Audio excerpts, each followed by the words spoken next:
Tiwala ang gobyerno ng Pilipinas na tuluyan ng mabubuo ang kasunduang pangkapayapaan sa MILF. Kasalukuyan nagpupulong ang mga kinatawan ng gobyerno ng Pilipinas at MILF sa Malaysia. Dumating sa Kuala Lumpur sina Presidential Spokesman Edwin Lacerda at Presidential Advisor on the Peace Process Teresita Jingdeles. Ito yung pangtutukan ng nagaganap na ika-43 round ng peace talks doon. Ang detalye mula kay Cathy San Gabriel, nag-uulat mula sa Kuala Lumpur, Malaysia, live. Ralph, naging magaan at maayos ang ikatlong araw ng yugtong ito ng peace talks na ginaganap nga dito sa Malaysia. Ito ang naging paglalarawan ni Presidential Spokesperson Edwin Lacerda na tumungo dito para tutukan ang usapang pangkapayapaan.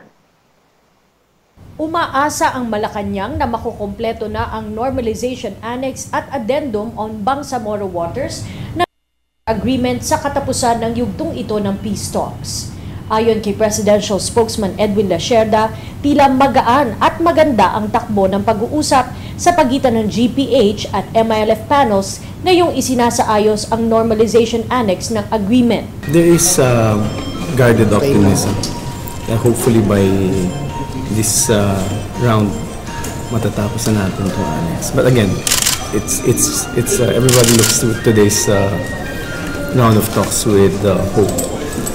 I can say that for someone who's observed the past 3 annex exploratory talks, mas maganto kaysa dun sa naunang dalawa.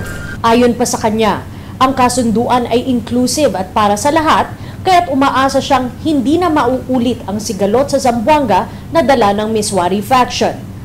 Ang marching orders ng Pangulo, magkaroon ng agreement na magiging para sa lahat na magdadala ng tunay na kapayapaan sa Mindanao. This is a framework agreement, a peace agreement for all, regardless of where they came from. Tiwala naman si Secretary Jingdeles na ang framework agreement on the Bangsamoro ang maghahatid ng pangmatagalang kapayapaan sa Mindanao. Anya, naging maingat ang pamahalaan sa pagbuo ng annexes ng kasunduan. In place, this is no promise that there will be no challenges and that what's always more important is not that the challenge happens. What's more important is how you confront the challenge, how you meet it.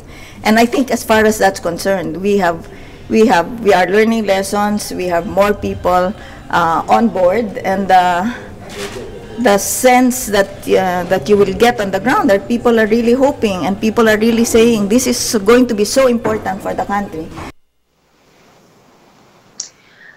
Alam mo, Ralph, kapag natapos ang framework agreement ay pipirmahan naman yung comprehensive agreement. Matapos ito ay bubuuin ang draft ng Bangsamoro Basic Law at ito ay sesertipikahan bilang urgent ni Pangulong Aquino. Tinututukan umano ng Pangulo ang bawat proseso ng usapang pangkapayapaan. Nilinaw naman ng palasyo na hindi makakaapekto ang claim ng pamahalaan sa Sabah sa kahihinatnan ng peace talks na pinafacilitate ng Malaysia. We have to remind people that the framework agreement is an internal document. It is not an international document. Yan ang latest, Ralph, mula dito for Malaysia. Balik sa'yo.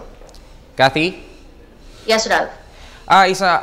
Iugnay ko lang yung katanungan ko dyan. Ito bang, sabi kanina ng DFA, meron daw silang inatasan nila ang embahada dyan ng Pilipinas na tungkol dito sa crackdown. Inatasan ng embahada dyan ng Pilipinas na maghain daw ng diplomatic protest. Ito ba yung naulinigan nyo na dyan?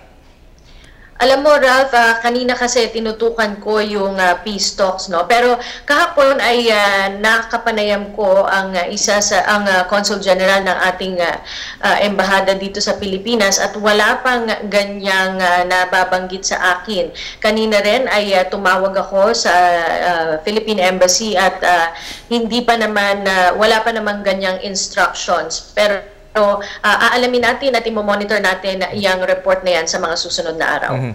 Kung sakasakali ba, ito ba ay makakaapekto sa nagaganap dyan na exploratory talks, lalo na ang Malaysia ang facilitator?